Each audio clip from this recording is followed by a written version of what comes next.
বহু বছর পর এই মহান জাতীয় সংসদে আবার দাঁড়িয়েছি। সেই জন্য মহান আল্লাহ তাআলার প্রতি আমি কৃতজ্ঞতা প্রকাশ করছি।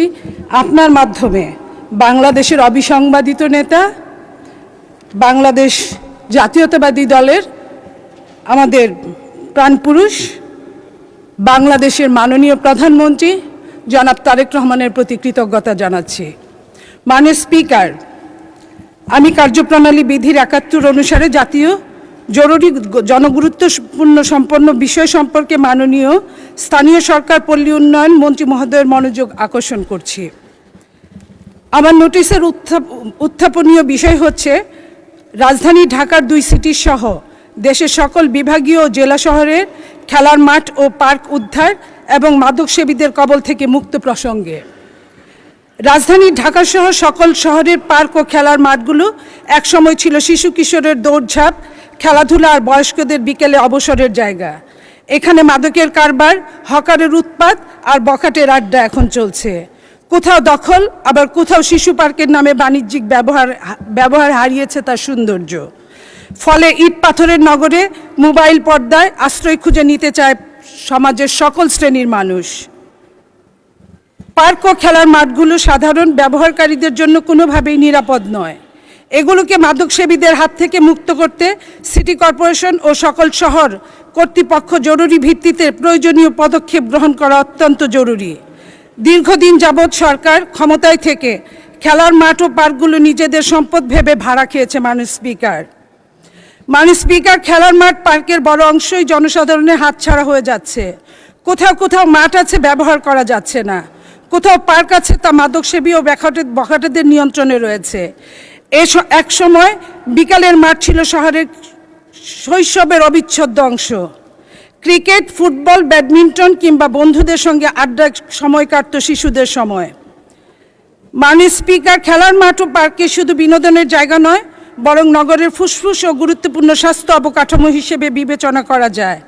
বিষয়টি অতীব জরুরি গুরুত্বপূর্ণ সম্পন্ন বিধায় এ বিষয়ে প্রয়োজনীয় পদক্ষেপ গ্রহণ করার জন্য সংশ্লিষ্ট কর্তৃপক্ষ মাননীয় মন্ত্রীর প্রয়োজনীয় হস্তক্ষেপ কামনা করছি।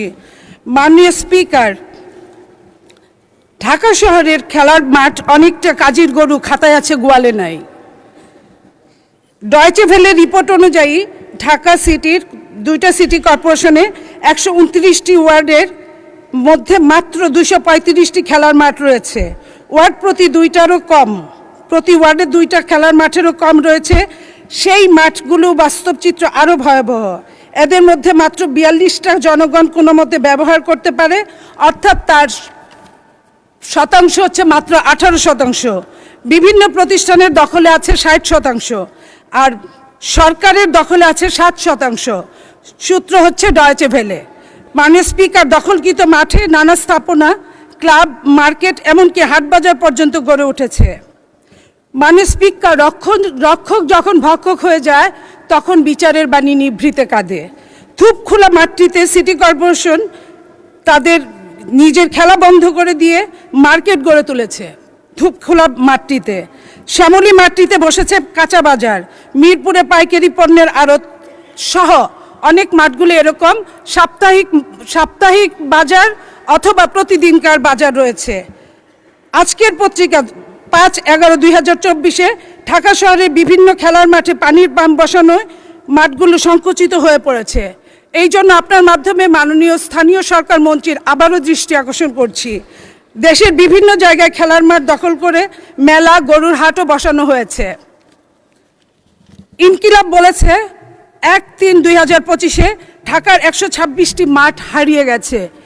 এই যে হারানো মাঠগুলো আমরা ফিরে পেতে চাই। মাননীয় স্পিকার, আপনার মাধ্যমে আজকে মাননীয় মন্ত্রীর কাছে আমাদের আবেদন, আমাদের শিশুরা আবার খেলার মাঠে হারিয়ে যেতে চায়, খেলার মাঠে ফিরে যেতে চায়। তারা বই খাতা এবং খেলার মাঠটাই তাদের সহায় হোক। কোনো আমরা সাইবার বা কোনো আপনার এই যে টেলিফোন বা এই যে মোবাইল ফোনের মধ্যে আমরা রাখতে চাই না। মাননীয় স্পিকার, আপনাকে ধন্যবাদ। মাননীয় সদস্য, আপনাকেও ধন্যবাদ। মাননীয় স্থানীয় সরকার পল্লী উন্নয়ন ও সমবায় মন্ত্রী জনাব মির্জা ফখরুল ইসলাম আলমগীরকে এ বিষয়ে তার সংক্ষিপ্ত বিবৃতি প্রদানের জন্য আহ্বান জানাচ্ছি। মাননীয় মন্ত্রী। আপনাকে ধন্যবাদ। মাননীয় স্পিকার, আমি ধন্যবাদ জানাতে চাই মাননীয় সংসদ সদস্যকে, যিনি অত্যন্ত গুরুত্বপূর্ণ একটা বিষয় আমাদের এই সংসদের মাধ্যমে গোটা জাতির সামনে তুলে নিয়ে এসেছেন। এই যে এখানে উনি যে বর্ণনাগুলো দিয়েছেন তার বেশিরভাগই সত্য ঘটনা। বিগত ফ্যাসিস্ট সরকার আমলে খেলার মাঠগুলোকে এবং ফাঁকা জায়গাগুলোকে দলীয় কারণে সব দখল করে নেওয়া হয়েছিল। আমরা সরকার গঠন করবার পরে আমরা চেষ্টা করছি সেই মাঠগুলোকে এবং খেলার যে সমস্ত জায়গা রয়েছে সেগুলোকে উদ্ধার করার জন্য। ঢাকা দক্ষিণ সিটি কর্পোরেশনের আওতাধীন অধিকাংশ পার্ক, খেলার মাঠ বর্তমান সরকার ক্ষমতায় আসার পূর্বে প্রায় বেদখল ছিল।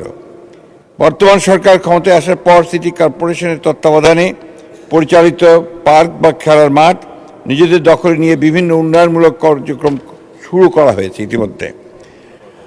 উদাহরণস্বরূপ গুলিস্তান পার্ক তথা শহীদ মতিউর রহমান পার্কটি মারাত্মক অবস্থানে সহ বিভিন্ন ধরনের ভবঘুরে সহ ভাসমান হকারদের দখলে ছিল।